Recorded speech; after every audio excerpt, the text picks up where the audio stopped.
bom dia, todo mundo. Tranquilo? O áudio tá legal, galera? Só deixar aqui a minha câmera. Só um minutinho, deixa eu visualizar aqui como é que eu tô. Show de bola, deixa eu ajustar aqui a câmera. Que agora tá. Bom dia, galera, beleza? Como é que vocês estão? Gente, é o seguinte, hoje eu separei aqui algumas questõezinhas, tá? Do ENAD, do ano de 2017. Peguei algumas questõezinhas mais tranquilas e tudo para a gente responder hoje, tá certo? Para vocês sentirem mais ou menos como é que é a minha didática, como é que é a minha explicação. E vamos começar aqui, beleza? Áudio tá ok, câmera tá ok. Então, vamos ver aqui se eu consigo só compartilhar a minha tela para vocês. Ver se eu lembro como é que faz isso. Janela. Eu acho que eu consigo compartilhar aqui. Tô com duas telas, tá, pessoal? Por isso que às vezes eu tô olhando para cá, tá? E eu tô vendo aqui o chat. Caso vocês tenham alguma pergunta. Mostrar a tela mesmo assim. Show. Quando eu mexo aqui, mexe aí, tá todo mundo visualizando, não tá? Tudo tranquilo? Podemos iniciar? Deixa eu me apresentar, tá, pessoal? Sou o professor Tércio Araújo, sou professor de várias instituições aqui no Ceará e estou começando agora com esse projeto com vocês para a gente entender legal aqui o que é que, como é que o ENAD cobra, mas vamos focar no concurso, tá certo? As aulas elas vão funcionar mais ou menos assim, eu vou gravar, tudo uma qualidade muito boa, muito legal e vocês vão gostar muito do nosso projeto, beleza? Então, vamos iniciar aqui, tá certo? Aqui, caderno de questões. Vamos lá, pessoal, ó. O nosso saiu agora o edital, tá? Para Prova Nacional de Docentes. E aqui a banca vai ser INEP, tá? A inscrição é até o dia 25. Não esquecer que hoje é dia 22, né? Então tem mais 3 dias. A taxa é R$ 85,00 e a prova vai ocorrer no dia 26 de outubro, beleza? Em todo o Brasil, certo? Aqui nós temos alguns dos nossos professores, tá certo? E a turma básica de 2025 tá com todas as licenciaturas. Então, essa galera aqui é o pessoal que vai ver a parte de didática, LDB, essa parte mais da educação, tá? Ó, turma geral, comum a todas as áreas, tá? Será composta por conteúdos transversais pedagógicos comum a todas as áreas que serão avaliados, tá? Terá 30 questões de múltipla escolha, tá? Ó, envolvendo situações-problema, uma questão discursiva que avaliará o espectro de clareza, coerência, coesão, estratégia de argumento, vocabulário e gramática adequado à norma padrão da língua portuguesa. Então, olha aí a língua portuguesa sendo cobrada, porque vai ter uma questão discursiva, provavelmente ela deve ser sobre a área, sua área específica, né, sobre a química, e ele vai cobrar que você entenda, consiga escrever de maneira clara a resposta dessa questão, tá? O ENAD também tem esse tipo de questão, não é isso? Aqui é o QR Code, então, se você tiver interesse, que com certeza você vai ter, tá? Compre aqui agora e garanta aí a sua vaga, beleza? Agora, vejamos a parte específica. Componente específico serão 50 questões de múltipla escolha envolvendo situações-problema, estudos de caso de cada área de avaliação do PND, tá? Das licenciaturas. Aqui, como é que vai funcionar o nosso curso, tá? Eu vou incluir aqui videoaulas, parte, você pode enviar dúvidas para mim, tá? Vai ter um grupo específico, caderno de questões, tá certo? Grupo oficial dos alunos no WhatsApp e material atualizado em PDF, beleza? Teremos também simulados, revisão final, tá? Química. Show, então vamos começar aqui, né? Deixa eu apresentar aqui o meu agora. Galera, ó, central de vendas aqui, tá? São esses dois números que vocês podem entrar em contato através do WhatsApp, beleza? Aqui, ó, Vem pro IB Concursos e mude sua história. Isso aí, meu irmão. Vamos embora. Aqui, ó. Nosso amigo Leonardo apresentando tudo, botando para gerar aqui, meu irmão. Como é bom, viu? E é isso. Então, vamos começar aqui a nossa parte da química, né? Que o nosso material, creio eu que já deve ter sido enviado para vocês, esse material, tá, pessoal? Esse caderninho de questões. Eu separei somente 6 questões para a gente resolver hoje, porque vocês sabem, tá? Vocês estão ou são formados ou estão se graduando em química, e vocês sabem que a prova do ENAD ela tem um nível bem legal, ela não é uma prova simples, e ela cobra que você saiba vários aspectos, tá certo? Que você deveria ter aprendido durante o curso de Química, tá bom? Então, vamos para cá, ó. Continuando aqui. Devido à sua muito baixa reatividade, acreditava-se que os gases nobres eram quimicamente inertes, concepção que deu a esses elementos, que perdurou até o ano de 1962. Quando o químico inglês N. Bartlett sintetizou o primeiro composto de gás nobre, atualmente, sabe-se que o xenônio apresenta energia de ionização suficientemente baixa para formar moléculas com átomos muito eletronegativos. Aí está um detalhe legal, tá, pessoal? Por quê? A alta reatividade, a alta eletronegatividade do flúor foi responsável por ele conseguir reagir com o xenônio, tá certo? Especialmente com o flúor. Alguns desses fluoretos são usados como poderosos agentes oxidantes. Vamos lembrar, tá, pessoal?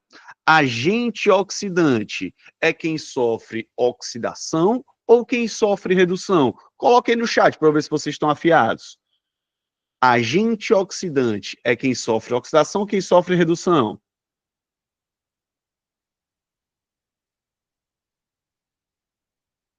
Exatamente, galera, quem sofre redução, conforme se pode observar na fluoração representada abaixo, tá?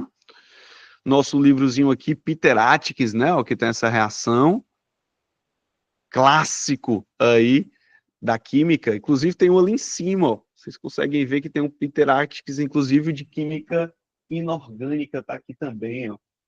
Galera, antes da gente fazer qualquer coisa, vamos dar uma olhadinha nessa reação aqui e vamos entender quem oxida e quem reduz, tá certo? Então, vamos para cá. Ó, se você observar, a platina aqui, ó, ela tá sólida. Ou seja, todo metal em fase sólida tem NOx igual a zero porque é uma substância simples, na verdade? Já o xenônio aqui, tá? O flúor, ele é -1. Como você tem 4 flúors, só de flúor tu tem -4. Portanto, o xenônio aqui tem um NOx mais 4. Já o xenônio aqui na forma gasosa, um gás monoatômico, substância simples, NOx 0.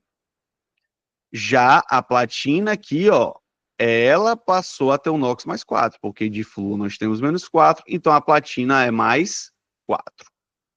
Com isso, pessoal, vamos ver, ó, a platina sai de 0 para mais 4. Então, a platina ela está sofrendo oxidação ou redução. Se aumenta o valor do NOx, ela está oxidando, tá certo? Se a platina aqui ela está oxidando, ela vai ser o quê? Agente redutor.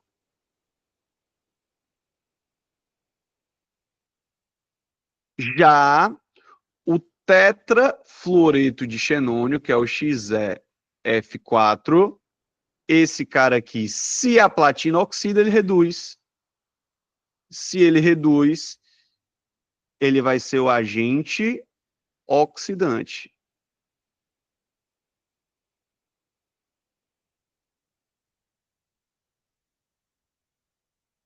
Então, veja que a questão, ela fala, os fluoretos são usados como poderosos agentes oxidantes. Então, ele está falando justamente de quem? Do tetrafluoreto de xenônio. Com relação às informações apresentadas no texto, avalie as afirmações a seguir. Então, vamos lá, vamos dar uma olhadinha em cada uma dessas afirmações aqui. Ó, a geometria molecular do composto o composto de gás nobre usado na fluoretação da platina é quadrática planar. Galera, vamos primeiro montar a estrutura de Lewis desse composto aqui. Então, vamos lá. Como se determina a estrutura de Lewis de um composto? Primeira parte, você precisa somar os elétrons de valência. Ó, o xenônio, ele é um elemento da família 18 dos gases nobres, 8A, tá bom? Então, ele tem 8 elétrons de valência. Cada flúor, como o flúor é um elemento da família 17, ele é um halogênio, ele vai ter 7 elétrons de valência. Como você tem 4 flúors, você vai pegar e vai somar o quê? Ó? 7 elétrons vezes 4. Se a matemática não falha, você tem 28 aqui, com mais 8 dá um total de 36 elétrons, né? Galera, uma diquinha para você determinar qual é o átomo central da tua molécula é justamente você perceber aqui que o xenônio está em menor quantidade. E normalmente ele fica no centro, tá certo? Você poderia também, ao final, tá? E o flúor também, como ele é do segundo período, ele não vai conseguir fazer mais de uma ligação aí, não é muito comum. Então, aí o xenônio fica no centro. Então, o primeiro passo é colocar o xenônio no centro. Faço uma ligaçãozinha simples com cada flúor e vamos descontando os elétrons, ó. Fiz uma ligaçãozinha simples e fiz uma ligaçãozinha simples. Nós sabemos que em uma ligação simples sempre são utilizados 2 elétrons, não é verdade? Então, aqui eu utilizei 8 elétrons. Então, 36 menos 8 elétrons que eu utilizei aqui, sobraram 28 elétrons. Próximo passo, galera, é a gente fazer o quê? É a gente determinar, fechar a valência dos átomos externos, tá certo? Então, vamos lá. Lembrando que cada ligaçãozinha dessa, ó, nós já temos 2 elétrons, ó, um aqui, um aqui. Para fechar a valência, ó, 1, 2, 3, 4, 5, 6, 7, 8. O outro flúor, 1, 2, 3, 4, 5, 6, 7, 8. Esse outro flúor aqui, ó, 1, 2, 3, 4, 5, 6, 7, 8. Esse outro flúor aqui, ó, 1, 2, 3, 4, 5, 6, 7, 8. Em cada átomo de flúor foram utilizados 6 elétrons. 4 vezes 6 dá quanto? 24, né? Então, o total aqui, galera, ó, foram utilizados os 28, 24 elétrons. Ou seja, ainda tem 4 elétrons para a gente distribuir. Mas, Tessa, eu não posso utilizar esses elétrons aí, eu não posso utilizar. Onde é que eu vou colocar esses próximos elétrons? Bem simples, tu coloca no átomo de xenônio. Então, aqui, ó, vou colocar bem aqui um parzinho de elétrons e outro parzinho de elétrons aqui, ó. Então, ficam 2 pares de elétrons livres. Bem aqui e bem aqui. Galera, vamos lá. Quando estamos trabalhando com a parte de geometria, existe o arranjo e existe a geometria. O arranjo seria, entre aspas, a geometria contando os pares de elétrons livres. Olhando para cá, qual a geometria, o arranjo que o xenônio teria aí? Alguém pode colocar para mim no chat? Vamos fazer uma aula bem interativa. Qual seria o arranjo aqui do xenônio? Octaédrica, perfeito, Vitor Emanuel. Só que aí, nesse caso, ele não está fazendo todas as ligações, na verdade, existe também o hexafluoreto de xenônio. Qual vai ser a geometria? Realmente, a geometria molecular é a quadrado planar. Aqui, ó, na verdade, se você quisesse representar isso aqui de uma maneira bem legal, ficaria assim, ó. Você colocaria essa ligação para trás do plano e essa ligaçãozinha aqui, ó, para frente do plano. para frente do plano. Realmente aqui, galera, forma um quadrado. E um quadrado que está em somente um plano. Por isso que é quadrado planar. Então, esse item 1 está verdadeiro. Beleza? Item 2. A hibridização do átomo de xenônio no fluoreto oxidante, ou seja, no fluoreto que está agindo como agente oxidante. Por isso que eu fiz isso aqui, né? Para a gente determinar quem é o oxidante, quem é o redutor. Não é isso? É sp3d2. Galera, esse item vocês considerariam como verdadeiro ou como falso?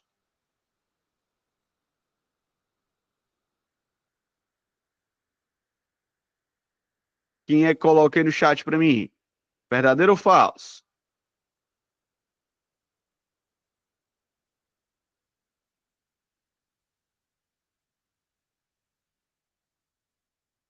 Vamos lá. Item 1, ele está verdadeiro, beleza? Vamos para o item 2. Galera, eu vou te dar um bisuzinho aqui de como determinar hibridização de uma maneira bem simples, tá? Para determinar a hibridização, você só precisa aqui, tá? Contar as ligações sigmas e os pares de elétrons livres, seguindo a seguinte ordem: primeiro, segundo, terceiro, quarto, quinto, sexto, tá? Vamos para cá. Sempre o primeiro você vai atribuir a letra S, tá, pessoal? Então aqui você vai atribuir a letra S. 2, 3 e 4, você atribui a letra P, tá? 5D, 6D e continuaria com o D aqui, tá? Então, no caso aqui, vamos lá. Se todas as ligações são simples, essas ligações são todas sigmas. E ainda tem dois pares de elétrons. Então, vamos para cá, ó. Vamos contar.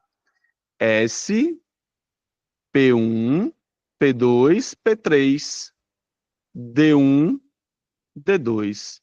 Então, a hibridização é S, P3, D2. Lembrando, galera, que a hibridização ela é uma fusão de orbitais, envolve energia, tá certo? Vou fazer uma pergunta para vocês. Por que, a partir do terceiro período da tabela periódica, observa-se que os átomos podem expandir o octeto?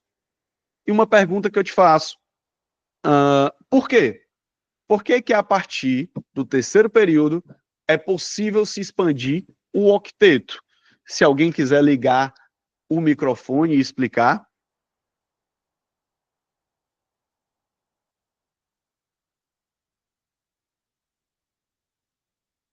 E aí, galera? Perfeito, Vitor Emanuel. Rapaz, o Vitor Emanuel é desenrolado. Perfeito.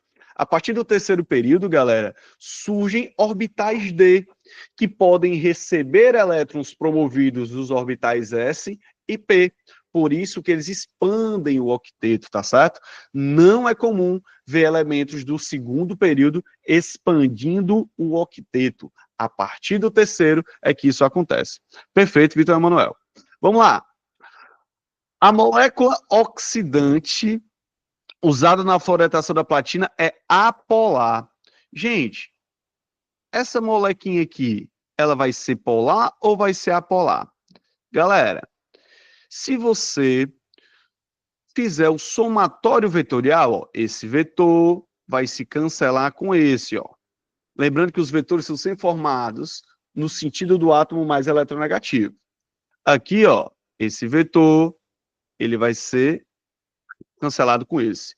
Então, realmente é uma molécula apolar. Portanto, o item 3 ele também está verdadeiro. Então, o 2 está verdadeiro e o 3 está também verdadeiro. Portanto, nós marcaremos o item E aqui. Beleza? Galerinha, alguma dúvida? Deu para compreender que é a explicação da questão? Perfeito, perfeito. Francinildo Brito, perfeito. Tudo tranquilo? Show. Vamos embora. Vamos lá. Ó, alguns metais, como ouro, cobre e ferro, são usados desde a antiguidade. O alumínio metálico, no entanto, começou a ser usado no século XIX, produzido por eletrólise do Al2O3, que é o óxido de alumínio, tá? Na presença de fundente. Considerando a necessidade da eletrólise ígnea para a obtenção do alumínio, avalie as afirmações a seguir. Galera, vamos lá. Eletrólise ígnea. Galera, a eletrólise ela pode se dar de duas maneiras, de forma ígnea e de forma aquosa, tá certo? Entretanto, a eletrólise ígnea é aquela que ocorre sem água e a aquosa na presença de água. Então, a aquosa é um pouco mais complicada, porque nesse caso você tem que entender qual é a substância que vai estar sendo atraída lá, vai estar sendo descarregada e depende de uma certa prioridade, tá certo? Mas vamos para cá. Ó, a energia necessária para ionizar o composto de Al2O3 é alta. Galera, ionizar para arrancar elétrons disso aqui, para separar esses caras, realmente é difícil. Porque, vamos lá, muitas coisas na química, galera, vocês acham nos livros o seguinte termo, o termo forças coulombianas. Vocês já ouviram falar disso? Sim ou não? Forças coulombianas. Você pegar o Atkiss, ele fala muito disso, que tem a ver com aquela equaçãozinha de Coulomb, né? A força é igual a constante vezes a carga 1 vezes a carga 2 dividido pela distância ao quadrado. Se você notar, as cargas aqui são muito altas, porque o alumínio ele tem carga de mais 3, perdão, e o oxigênio menos 2. Então essas cargas serão altas, fazendo com que essa força aumente e seja difícil separar e ionizar esses caras. Então esse item, galera, está verdadeiro. Beleza? Item 1 está verdadeiro. O caráter covalente é predominante nas ligações entre Al e O. Beleza? Então, forças coulombianas, pessoal, tem a ver com a equação de Coulomb, tá? Isso é muito importante, isso explica muita coisa dentro da química, tá? Muita coisa mesmo. Vamos para cá. Galera, quando nós trabalhamos com ligações químicas, na escola, a gente trabalha com um negócio chamado de metal com metal, mas vocês são químicos, vocês sabem que o caráter de uma ligação, ele não depende, tá? Disso, se é um metal, se é uma metal. E o grande exemplo disso, tá, galera? É o cloreto de alumínio. AlCl3. Esse cara, a gente usa as cargas para determinar a fórmula dele e tal, mas nós sabemos que esse cara, ele tem um caráter covalente nessa ligação. Agora, uma pergunta. Como eu determino se a ligação tem um caráter covalente ou um caráter iônico? Como é que eu determino isso?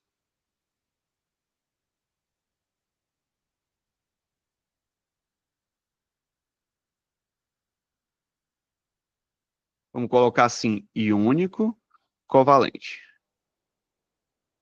Quem é que sabe? Como é que eu determino se uma coisa tem um caráter iônico ou um caráter covalente?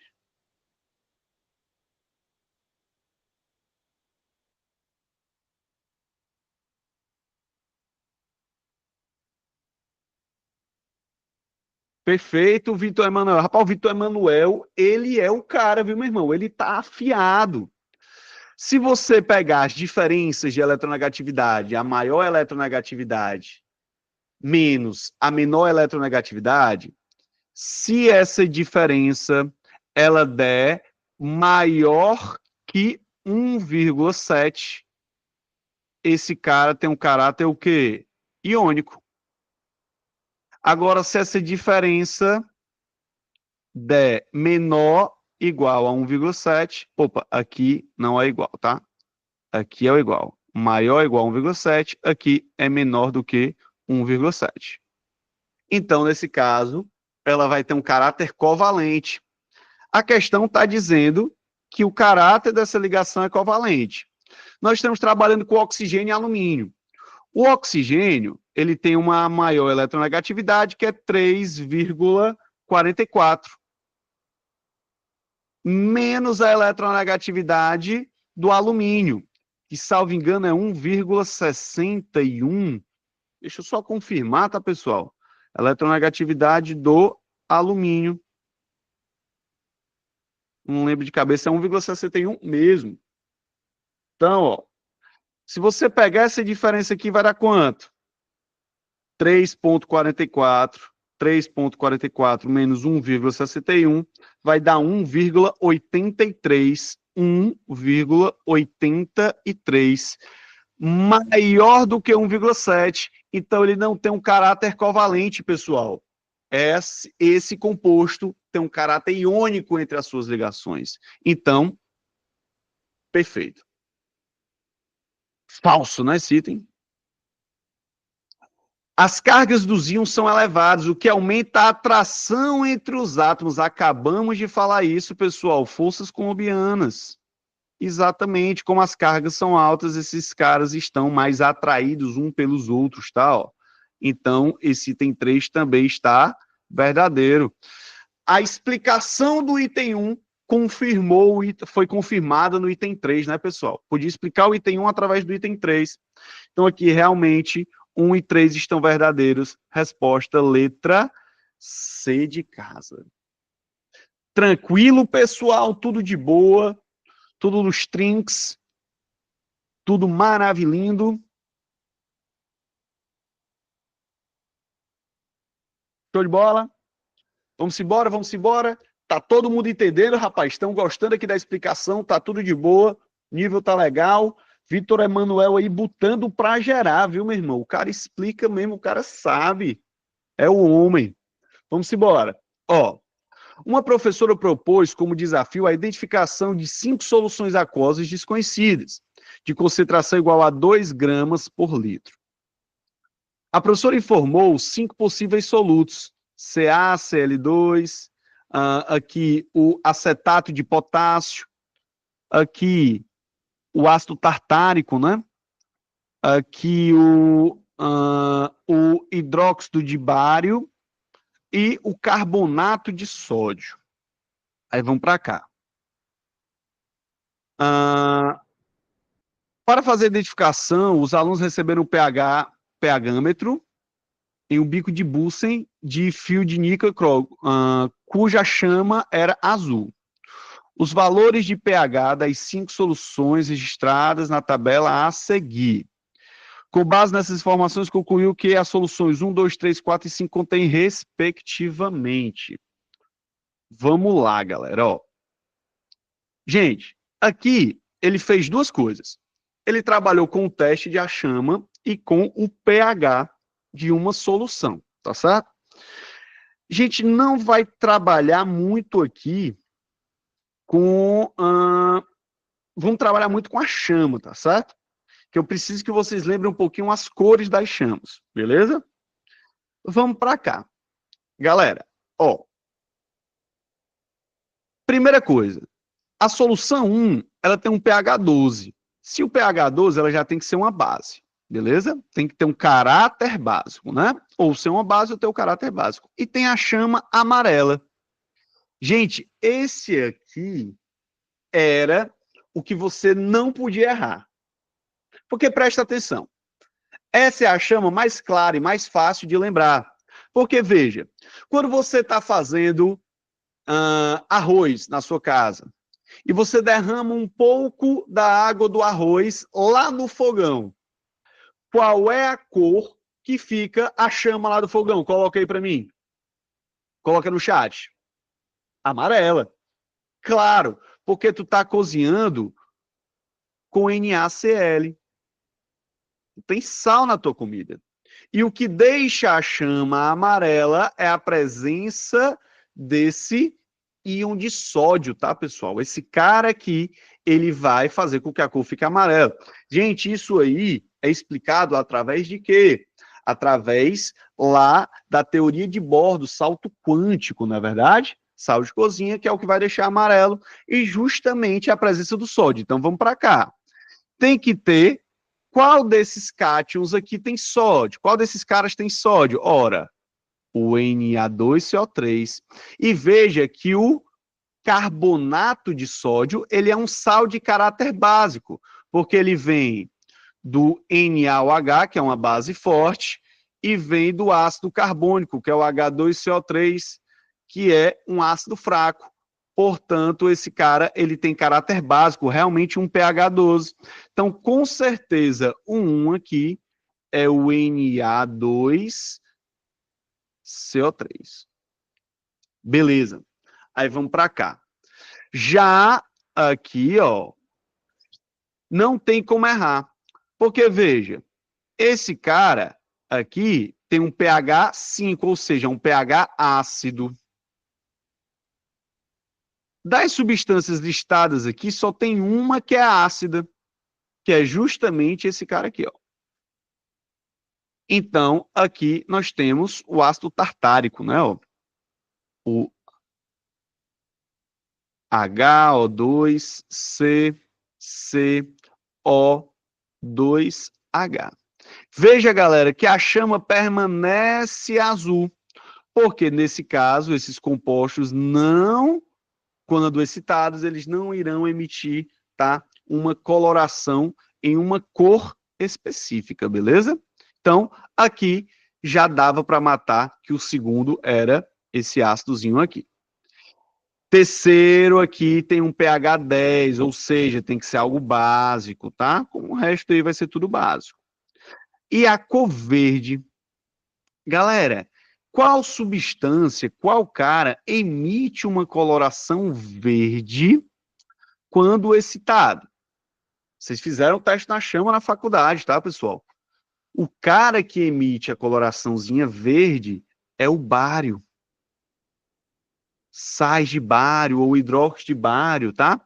Eles vão emitir a corzinha verde. Então, aqui, com certeza, é o hidróxido de bário, BaOH2. Beleza? Vermelho. Aqui, galera, a gente já consegue, ó, ficar em dúvida entre o item, ó, aqui. Opa, já não dá para ser o item B. Porque o item B coloca aqui, ó, potássio. A gente já mata aqui como sendo o item C de casa. Beleza? Mas vamos só aprender aqui, ó. Quem emite coloração vermelha? O cálcio. Veja, o cálcio emite a coloração vermelha. Então, aqui vai ser o CaCl2. E o violeta é o potássio, tá, pessoal? Potássiozinho aqui, esse cara é responsável em emitir a cor violeta. Beleza? Esse cara aqui é o acetato de potássio. Galera, lembrar essas colorações são importantes, tá, gente? E vamos lá. Qual técnica, pessoal, é baseada na absorção e na emissão desses comprimentos de onda específico de cada substância? Coloca para mim aqui no chat. Coloca aqui para mim qual técnica que a gente utiliza muito na faculdade para identificar isso aqui. Através desse comprimentozinho de onda que é emitido, dessa coloração. E aí, Vitor Emanuel, qual é? Tem o teste da chama, tá? Mas a gente trabalha para fazer análises, para descobrir quais são as substâncias presentes ali. Espectroscopia, muito bem, Sabrina, muito bem, muito bem, muito bem. É isso aí, tá certo? Isso aqui é a base da espectroscopia, beleza, galera? Vamos embora. Vamos para cá. Quarta questão. Quarta questãozinha, uma questãozinha mais teórica, tá, pessoal? Vamos para cá. A urina tem dois compostos, amônia e ureia, que podem ser usados como fonte de hidrogênio ao se colocar um eletrodo líquido e aplica-se uma corrente elétrica de baixa intensidade. O gás hidrogênio produzido pode ser usado para alimentar uma célula a combustível. Uma tecnologia proposta utiliza o sistema que opera muito parecido com a eletrólise da água, como vantagem de energia necessária para romper as ligações entre N e H ser menor do que aquela necessária para quebrar as ligações, tá? Para romper a ligação entre O e H. Galera, uma pergunta. Por que a energia para romper essa ligação, ela é menor, tá? Que a para quebrar essa ligação? Porque é mais fácil romper essa do que romper essa?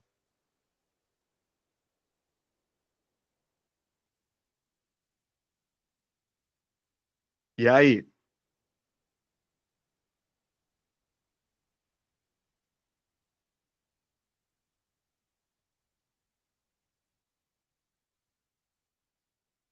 Porque, veja, exatamente, Sabrina, a diferença de eletronegatividade entre O e H é maior do que a diferença de eletronegatividade aqui. O oxigênio vai atrair esses elétrons mais intensamente, por isso que é mais difícil quebrar essa ligação. A respeito de processos eletroquímicos descritos no texto, avalie as afirmativas a seguir. Vamos lá. A eletrólise é um processo termodinamicamente desfavorável? Galera, vamos lembrar do conceito simples, tá certo? Existem dois processos muito comuns na eletroquímica.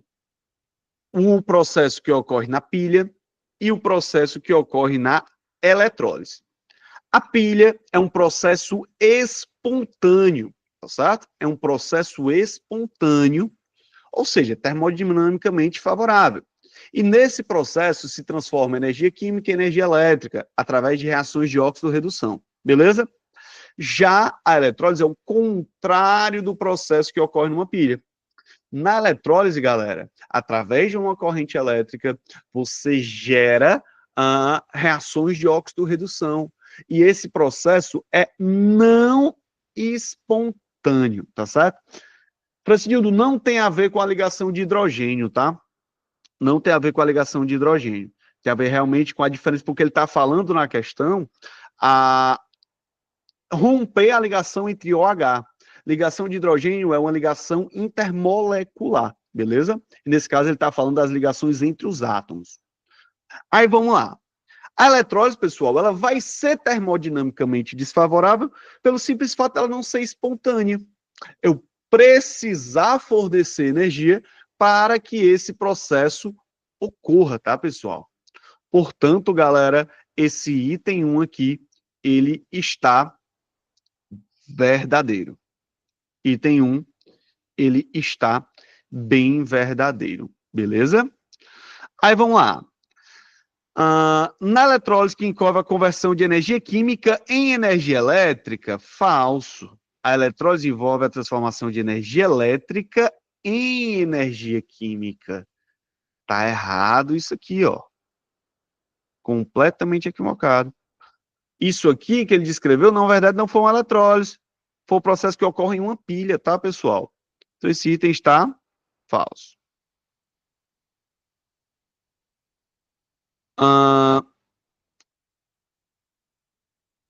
As semi-reações com maior potencial padrão de redução ocorrem principalmente nos processos eletrolíticos. Ou seja, pessoal, cuidado. Célula galvânica, célula eletrolítica. Gente, seguinte, vários vestibulares, inclusive, vocês vão ser professores aí, já são alguns professores, claro, tá? E vocês atuarão aí preparando os alunos para o vestibular, não é verdade? Vários vestibulares, como por exemplo a UES, tem erros conceituais bem chatinhos, que incomodam, mas não anulam as questões, tá certo? Então, assim, A UES ela não vai anular uma questão porque ela coloca célula eletrolítica e mais estava se referindo a uma pilha, tá certo? Acontece muito isso. Célula galvânica é sinônimo de pilha. E célula ou cuba eletrolítica é sinônimo de eletrólise, tá certo? Eu posso já fazer uma eletrólisezinha aqui, por exemplo, e fazer uma eletrólise da água para entender o que é que acontece aqui, ou de um sal específico, tá? Então, ó, as semi-reações com maior potencial padrão de redução, ou seja, pessoal, são as substâncias que têm mais dificuldade em oxidar. Ocorrem preferencialmente em processos eletrolíticos? Sim. Por que isso está verdade? Por que isso é verdade, tá? Porque o processo eletrolítico ele vai forçar a oxidação e forçar a redução através de uma corrente para reformar, para refazer as reações. Então, galera, esse item está verdadeiro sim, porque preferencialmente, por exemplo, o ouro é difícil dele oxidar. Mas se eu colocar aí numa cuba eletrolítica, eu posso forçar a oxidação do ferro, tá certo? Para produzir ferro ou para produzir ouro através dos seus sais também, preferencialmente através de uma eletrólise, tá certo? O processo de produção de gás oxigênio a partir da urina é menos vantajoso energeticamente em comparação com o utilizado com água. Gente, o próprio texto deixa esse item falso. Como ele vai ser menos vantajoso se na urina é mais fácil de produzir hidrogênio, porque essa ligação é mais fácil de ser rompida. Então, esse item aqui, pessoal, o próprio texto deixa ele falso, tá certo?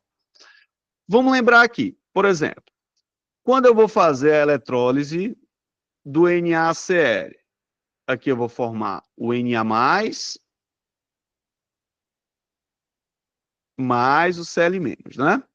Isso aqui se for uma eletrólise ígnea, tá, pessoal? Como é que funciona isso aqui? O ânodo é o polo positivo onde ocorre a oxidação. O cátodo é o polo negativo onde ocorre a redução. Lembrando que na eletrólise os polos são contrários da pilha, né? Então aqui como é que fica? O Cl- vai ser atraído para cá e o Na+ vai ser atraído para cá, porque os opostos se atraem, né? O Na+ vai ser atraído pelo C-. Nanana. Aqui, halogênios são moléculas diatômicas e aqui vai ter que ser formado 2 elétrons. Esse cara vai ganhar 2 elétrons aqui, vai precisar de 2 Na+, para estabilizar as cargas, vai formar 2 Na sólido. Então aqui, galera, note que o produto da eletrólise ígnea do NaCl é justamente quem? O Na+ e o Cl, o gás cloro e o sódio metálico.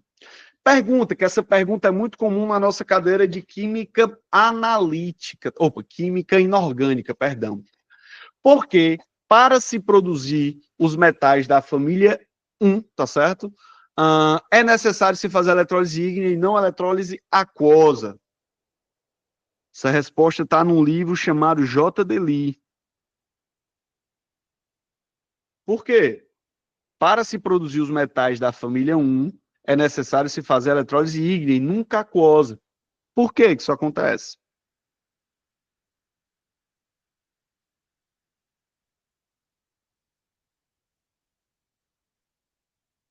Hein? Vamos, pessoal, cuida.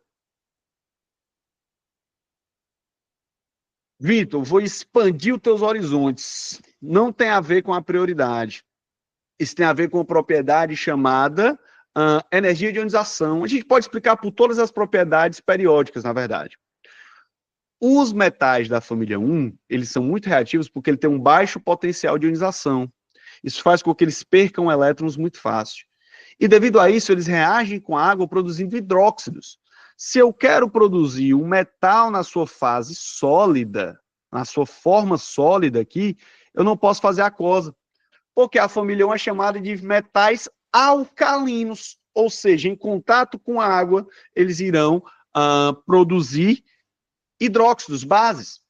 Portanto, eu tenho que fazer eletrólise ígnea sem água, porque senão eles vão reagir com a água e vão produzir aí os os hidróxidos da família 1, né? O NaOH, o KOH e todos aqueles outros hidróxidos lá da família 1.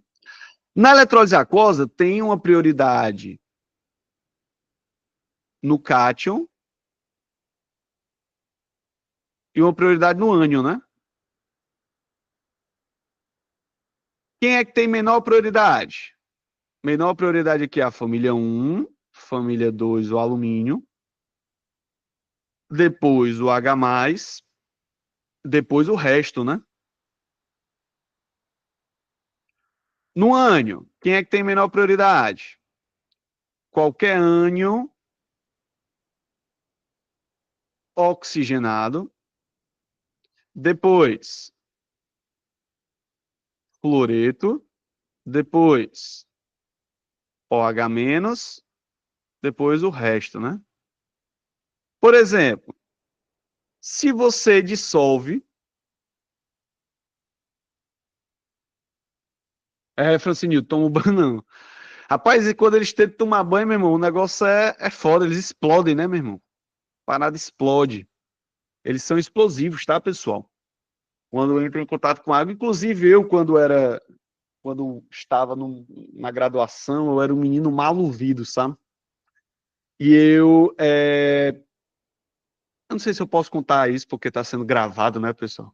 Depois a galera descobre o que foi que eu fiz na graduação. Mas eu testei isso na prática, posso dizer que eu testei isso na prática. E alguns... Ah, tá, o item aqui, tá? Da questão 1 e 3, resposta letra A, tá? Os alunos... Rapaz, eu testei isso aí na prática e foi legal, foi bem legal. Perguntaram o que tinha sido, eu disse que foi uma rasga-lata, mas realmente a explosão ela é bem legal, tá, pessoal? Mas vamos para cá, tá? Cátion e ânion. Aí vamos embora aqui. Por exemplo, se eu vou fazer a eletrólise aquosa do sulfato de alumínio, Al2, SO4, 3. Esse cara aqui, ele vai formar Al mais 3, 2L mais 3, mais 3 SO4 menos 2. Galera, e aqui, como é aquosa, eu tenho a água, tá? Aqui forma H+, mais o H-. Galera, o ânodo continua sendo positivo de ocorre oxidação, o cátodo continua sendo negativo de ocorre a redução. Aí vamos para cá. A pergunta é, quem vai ser atraído para o cátodo? O Al ou o hidrogênio? A gente vem para cá, ó. Alumínio mais 3, ele tem menor prioridade que o hidrogênio. Então, quem vai vir para cá é o hidrogênio. Quem vai ser atraído aqui, tá, pessoal? O SO4 ou o OH para o ânodo aqui. O SO4 é um ânion oxigenado, portanto, quem tem prioridade é o OH. Olha, então, se eu for fazer a eletrólise desse cara aqui, quem tem prioridade é o H+, o H-, e na verdade eu estou fazendo a eletrólise da água, tá certo, pessoal? Então, aqui, ó, esse cara, como ele está oxidando, ele vai perder 2 elétrons, isso aqui vai formar H2O mais 2OH-, mais 1/2 de H2, mais 2 elétrons. E aqui ele vai ganhar 2 elétrons e vai formar o H2, tá certo? Então, galera, seguinte é esse. É assim que a gente raciocina para fazer a eletrólise, tá certo? A gente vai treinar, teremos aulas sobre isso, tá? Inclusive eletroquímica é o meu assunto preferido, tá? Eu adoro ensinar eletroquímica, que é bem legal, tá certo? Vamos embora aqui. Quinta questão. A quinta questão ela diz o seguinte, pessoal. A reforma do metano é uma reação endotérmica, endotérmica entre metano e água, conduzido a cerca de 220 atm e 800 graus Celsius, na presença de níquel metálico a partir da qual se produz uma mistura de hidrogênio e monóxido de carbono, que é utilizada em processos químicos industriais. Vamos para cá, pessoal, ó. Isso é um equilíbriozinho químico, tá? Ó. Se você pegar o metano, que é o CH4, esse cara aqui, ele vai reagir com o vapor d'água, tá? Então, gás metano reage com vapor de água, entra em equilíbrio e forma o monóxido de carbono mais o gás hidrogênio.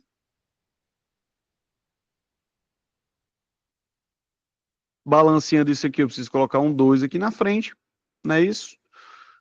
Tem um O, pronto. Tá balanceado aqui, tá certo? Sobre essa reação, avalie as afirmativas. Elevar a pressão do sistema deslocaria o equilíbrio no sentido de formar o gás hidrogênio, de formar mais gás hidrogênio e monóxido de carbono. Vamos avaliar aqui, tá certo? Veja, pessoal, o que ele está falando, a pressão do sistema, tá? Galera, vocês já viram... perdão, aqui é 3H2, né? Valeu. Galera, só uma coisa. Vocês já viram aquela dicasinha do Cotemprev? Já viram isso aí? Cotemprev.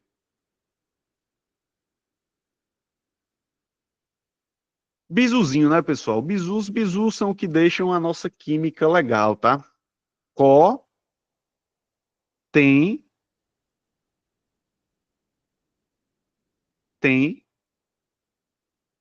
prev.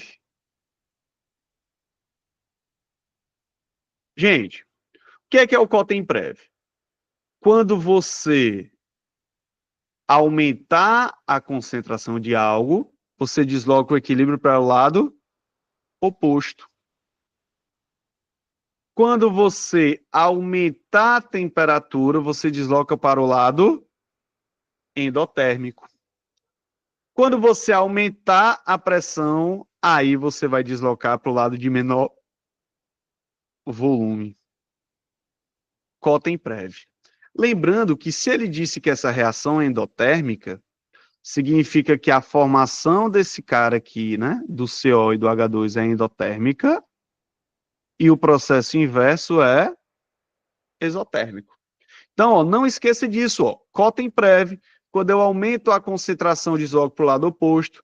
Quando eu aumento a temperatura, desloco para o lado endotérmico.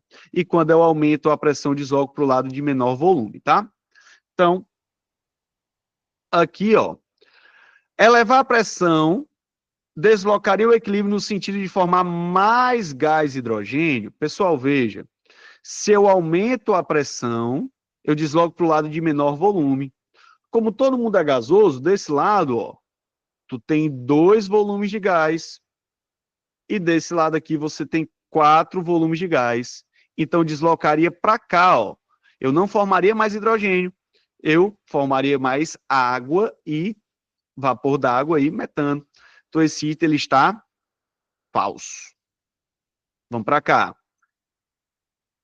A utilização de temperaturas elevadas é favorável do ponto de vista cinético e termodinâmico, sim. Por quê? Porque como é um processo endotérmico, tá? Quanto maior a temperatura, eu vou deslocar o equilíbrio nesse sentido aqui, formando mais os meus produtos. Galera, essa é uma das formas de produzir hidrogênio, só que ela não é classificada como verde, tá? Porque ela produz o monóxido de carbono, que é uma fonte, é um gás poluidor, beleza? Hidrogênio verde é toda vida que você utiliza para fazer a eletrólise da água, você utiliza alguma energia verde. Você vai utilizar, sei lá, energia eólica, solar, algum desses tipos de energia, tá? Inclusive, é muito importante você saber o que é hidrogênio verde. Tá muito... Aqui no nosso estado tá um hype muito grande, porque o estado tá investindo muito nisso, tá certo? Aí vamos para cá. Aumentar a fração molar do vapor de água que entra no reator eleva a quantidade de gás hidrogênio? Sim, pessoal. Por quê? Aumentar a fração molar é injetar mais água.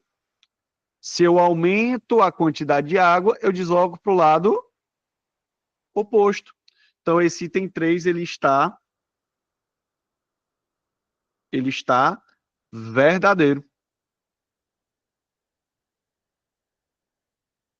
Empregar níquel metálico sobre forma de partículas finamente divididas aumenta o rendimento da reação. Galera, cuidado com isso aqui. Cuidado com isso aqui. Isso aqui é um erro muito comum da galera cometer. Não é porque algo está sendo produzido mais rápido que eu estou aumentando o rendimento da reação. Isso é muito comum, galera, quando a gente fala, por exemplo, de catalisador. Catalisador é uma substância que ele aumenta a velocidade da reação, ele deixa a reação mais rápida. Entretanto, pessoal, o catalisador, ele não aumenta o rendimento da reação. Do mesmo jeito que se eu aumento a cinética da reação, não significa que eu vou ter mais produtos, porque a gente sabe que a quantidade de produtos depende da quantidade de reagentes que eu coloco. Não aumenta o rendimento. Eu posso aumentar a cinética, mas não aumenta o rendimento da reação. Por isso que esse item está falso. Beleza? Com isso, 2 e 3, resposta letra B. Tá certo? Letra B.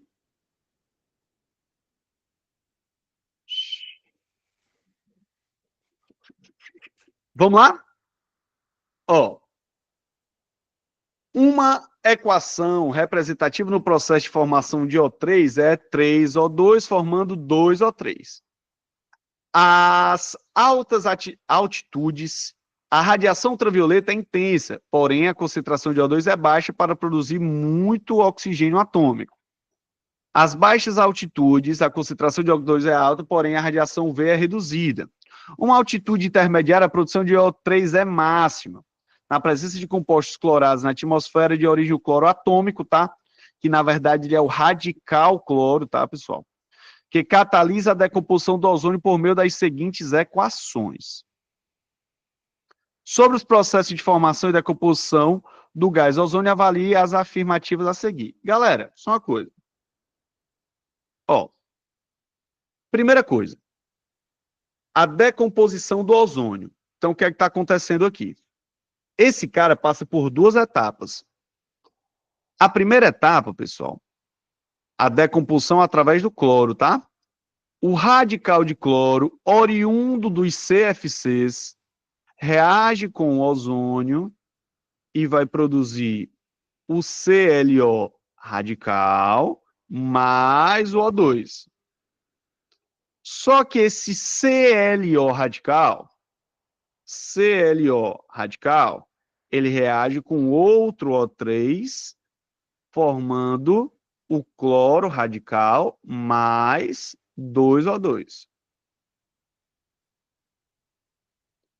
Com isso, galera, ó, eu posso simplificar esse cloro com esse cloro, eu posso simplificar esse CLO com esse... Vou deixar de laranja não, que laranja ficou ruim de ver, né? Peraí, um segundinho. Que nesse momento o...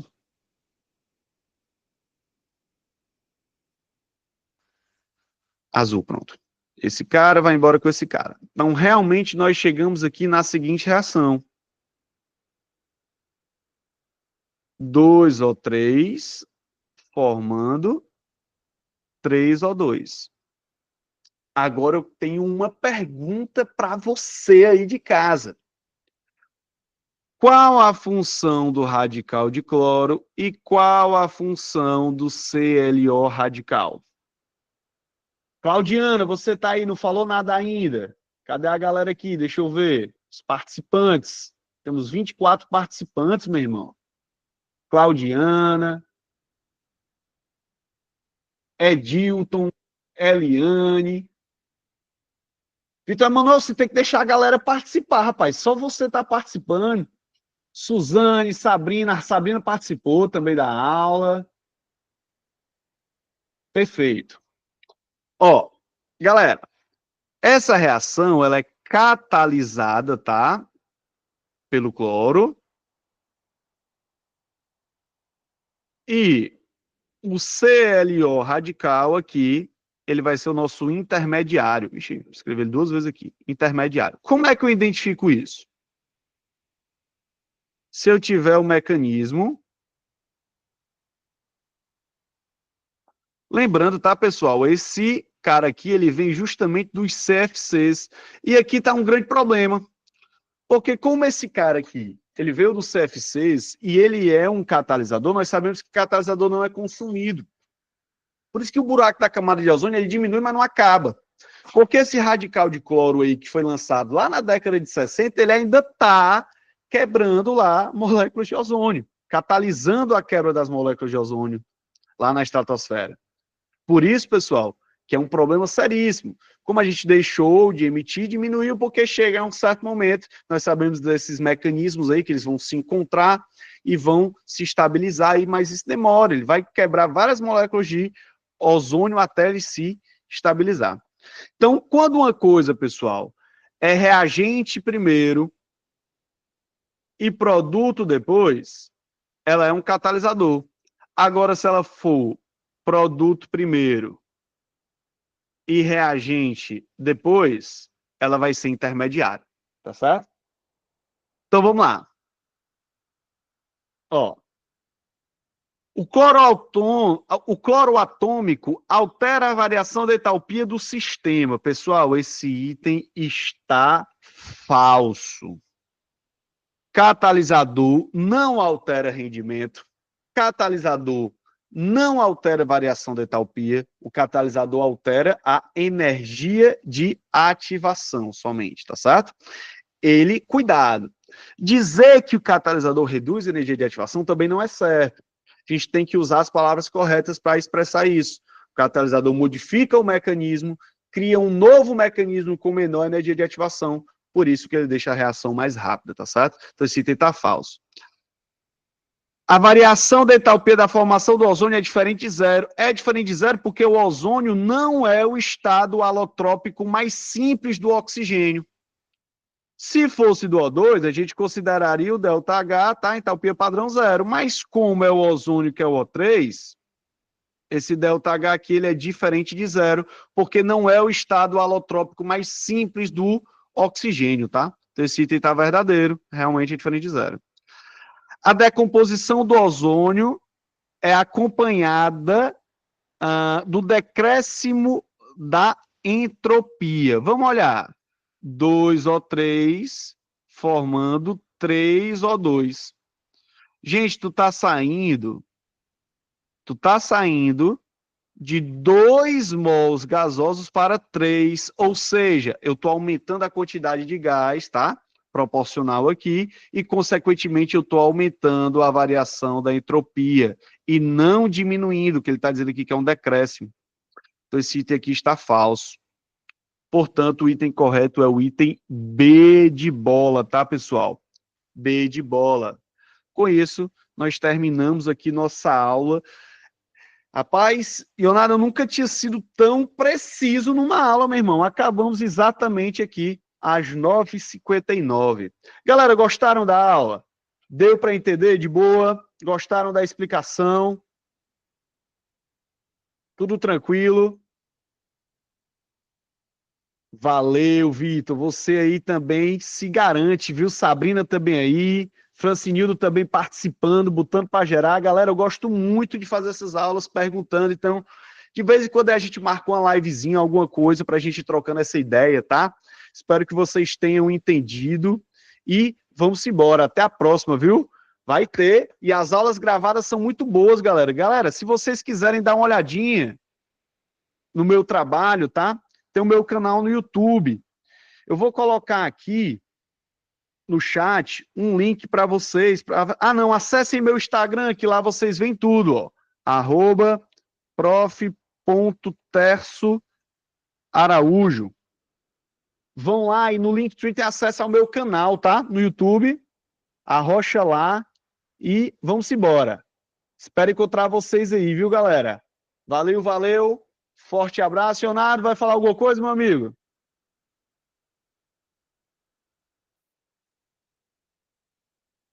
Não? Então vamos embora. Valeu!